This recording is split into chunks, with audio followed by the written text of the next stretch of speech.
عمل دکھا رہے ہو. ابھی نیچے ہمارے بھائیوں کو کیا کہہ کر مخاطب کیا, آپ کے بھائی ہیں تو کیا وہ لوگ میرے بھائی نہیں ہیں؟ ہم نے کہا بچے اکیلے جائیں گے, آپ نے ان کو اکیلا بھیج کر ہی دم دیا, اب بلا وجہ مجھے گھور رہے ہیں. مجھے بس یہ بتاؤ تمہارے لیے وہ بچے کیسے ہو گئے؟ نے اپنے سے 4 قدم کی دوری پہ کھڑے اس شخص کو ایسے دیکھا جیسے اس کی دماغی حالت پہ شبہ گزرا ہو. کیا چھوٹے بہن بھائی آپ کے بچوں جیسے نہیں ہوتے؟ کیا آپ اپنے بھائیوں کو اپنے بچوں سے ڈیل نہیں کرتے؟ ہاں کرتا ہوں. تو پھر میں نے ایسا کیا کہہ دیا؟ اگر آپ کے بچے ہیں تو میرے لیے الگ تو نہ ہوئے نا. ایک بات اپنی جگہ سچ ہے, جتنے کھلے دل سے میرے بھائیوں اور والد نے مجھے گھر میں قبول کیا ہے, ویسا اخلاق آپ کے پاس موجود ہی نہیں ہے. ہر 2 گھنٹے بعد کوئی نہ کوئی ایسی بات ضرور کرنی ہوتی ہے جو میرا دل جلا کر خاک کر دے. کیوں جھوٹ بول رہی ہو؟ میں 8 گھنٹے بعد تم سے ملا ہوں, کیا فرق پڑتا ہے؟ دوپہر والے فرمان ابھی تک بھولی نہیں ہوں. بات کا مفہوم سمجھے بغیر ناراض ہونا انتہائی بیوقوفی. آپ کے معاملے میں رج کے بیوقوف, اس لیے سوچ سمجھ کر بولنا سیکھیں. اچھا, اب مجھے بولنا سیکھنا پڑے گا؟ جی ہاں. تاشفین چلتا ہوا اس کے پاس آیا, اس کے سر کے پیچھے بالوں کو انتہائی نرم گرفت سے پکڑتے ہوئے سر کو پچھلی جانب جھکایا, جس سے جگن کا چہرہ اوپر اٹھ گیا. فین نے اپنا چہرہ اس کے چہرے کے پاس کرتے ہوئے اس کی آنکھوں میں دیکھ کر بولنا شروع کیا. تم میری بات کو گھما کر موضوع سے ہٹا رہی ہو. ہاں ایسا ہی کر رہی ہوں. کیوں؟ کیا جواب دینے سے ڈرتی ہو؟ نہیں. تو پھر دو جواب. جگن چند پل گھورتی رہی, پھر چیلنج کرتے ہوئے بولی, تمہارا ہر رشتہ میرا بھی رشتہ, تمہارا ہر خونی تعلق میرے لیے بھی عزت کے قابل. تمہارے بھائی میرے بھائی, کر لو جو ہوتا ہے. پہلے تو اسی طرح سنجیدہ چہرہ لیے اس کی آنکھوں میں دیکھتا رہا, پھر ایک دم سنجیدگی کی جگہ مسکراہٹ نے لے لی, اس سے پیچھے ہٹ گیا. تب ہی اس کی نظر بیڈ پہ پڑی, منہ سے بے اختیار نکلا, واٹ دا.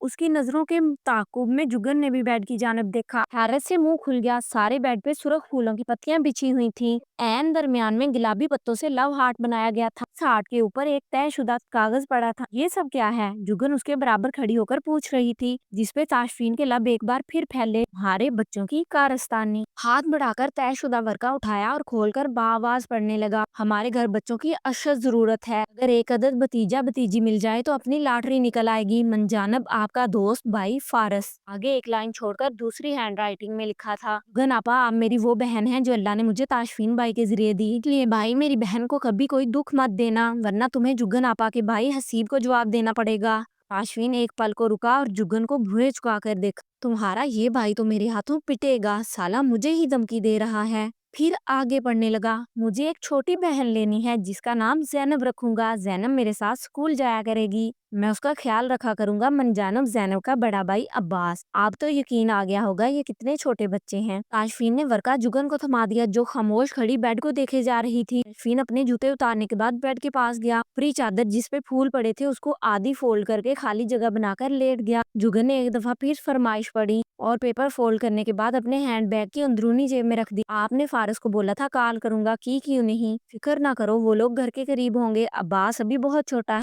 ہاں فیڈر پیتا ہے. میں مذاق نہیں کر رہی.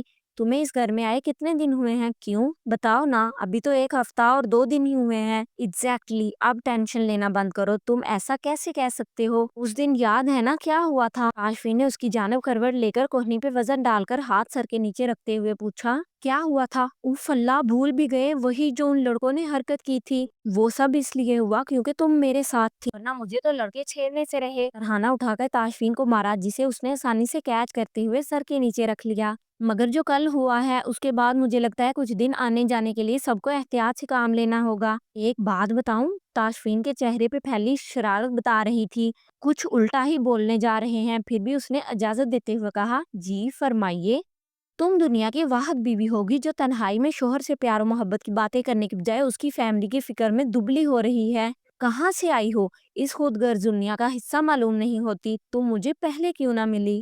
مذاق مت اڑاؤ, میں بالکل سنجیدہ ہوں. ایسی سنجیدگی پہ کون نہ قربان جائے. جگن بیڈ کی پائنتی پہ بیٹھے اپنے جوتے کی اسٹرپ کھولنے لگی. ایک ہی جوتا اتارا تھا جب خوشبو بڑی نرم پتیاں اس کے چہرے سے ٹکرائیں. ابھی وہ پہلے حملے پہ حیران بیٹھی تھی. تاشفین نے دونوں ہاتھوں کے پیالے میں پھول کی پتیاں بھر کر جگن پہ نشاور کر دی. جگن کے بالوں پہ, گود میں, کپڑوں میں پھول ہی پھول تھے. مجھے زینب نام بہت پسند ہے. تاشفین کی مسکراہٹ بڑی سرگوشی پہ جگن کی پتیوں سے کھیلتے ہاتھ تھر آئے. تصور کی آنکھ سے تاشفین کی گود میں زینب کی تصویر دیکھی. تصویر اتنی خوبصورت تھی کہ جگن کی آنکھ میں نمی آ گئی. جو اس کو اتنے غور سے دیکھ رہا تھا فوراً متفکر ہوا. کیا ہوا ہے؟ جگن نے نفی میں سر ہلایا۔ اگلے پل وہ اس کے بالکل سامنے تھا۔ جگن کے ہاتھ پکڑ کر اس کا رخ اپنی جانب کیا۔ جگن کیا ہوا ہے؟ جگن کی کلائیاں اس کے ہاتھ میں تھیں، سر جھکا ہوا تھا، گلے میں آنسوؤں کا گولا اٹک رہا تھا۔ کچھ نہیں ہوا تو تمہاری آنکھ میں آنسو کیوں آیا؟ پھول لگ گیا ہوگا۔ پھول لگنے سے آنسو نہیں نکلتا۔ اچھا، اب آنسو نکل آنے سے کون سا ایسا گناہ ہو گیا جو یوں آپ تفتیش کرنے بیٹھ گئے ہیں؟ میری طرف دیکھو۔ گہرا سانس بھرتے ہوئے اس نے تاشفین کی جانب دیکھا۔ میں نے زینب کی بات کی اور تمہارے آنسو نکل آئے، میں کیا مطلب لوں؟ بچے پسند نہیں ہیں؟ ایسی تو کوئی بات نہیں، الماس کے بچوں میں میری جان ہے۔ الماس کے بچوں میں جان ہے نا، ہو سکتا ہے تاشفین کے بچے پیارے نہ لگے۔ جگن کا منہ حیرت سے کھل گیا۔ اگلے پل حیرت کی جگہ غصے نے لے لی۔ اتنے روڈ اور ایروگینٹ انسان ہو، یعنی کہ حد ہی ہو گئی۔ تاشفین کے بچے مجھے پیارے نہیں ہوں گے؟ مجھے کیا وہ میرے بچے نہیں ہونے؟ میں نے ابھی چند پل پہلے زینب کو تمہاری گود میں بیٹھے دیکھا، تم دونوں اتنے پیارے لگ رہے تھے، خوشی سے آنکھ بھر آئی، اور تم کہہ رہے ہو مجھے زینب پیاری نہیں ہوگی؟ تم رہو یہاں، میں جاتی ہوں، کیونکہ اتنے روڈ انسان کے ساتھ ہرگز گزارا نہیں کر سکتی۔ غصہ جانے دو، تم کہیں نہیں جا رہی ہو، ابھی 2 گھنٹے پہلے تم نے سوری کیا ہے، اس کے ساتھ ہی دوبارہ دل دکھانے بیٹھ گئے ہو۔ پھر سے سوری کر لیتا ہوں، میری کون سا زبان گھس جانی ہے؟ لاؤ دوسرا ہاتھ دو، اس پہ بھی سوری لکھ دیتا ہوں۔ مجھے اس قدر بےہودہ سوری ہرگز نہیں چاہیے جو 2 گھنٹے نہ چل سکے۔ اچھا ضد نہیں کرو، اگر ہم یوں ہی چھوٹی چھوٹی باتوں پہ لڑتے رہے تو زینب کیا سوچے گی؟ جگن کچھ کہنے جا رہی تھی، جب تاشفین کے فکرے پہ غور کیا، خود بخود مسکراہٹ نمودار ہو گئی۔ اسے دیکھ تاشفین کی ہنسی گونجی۔ جگن نے اس کے سینے پہ ایک ہاتھ رکھ کر اس کو دور دھکیلنا چاہا، مگر تاشفین نے اس کو مزید قریب کر لیا۔ تب بھی تاشفین کی قمیض کی جیب میں رکھا موبائل بج اٹھا۔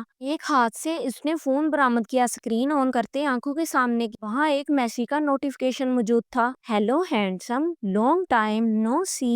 نمبر پہچانتے اس کے ماتھے پہ تیوری آ گئی، وہ تو اس لڑکی کو بھول ہی چکا تھا۔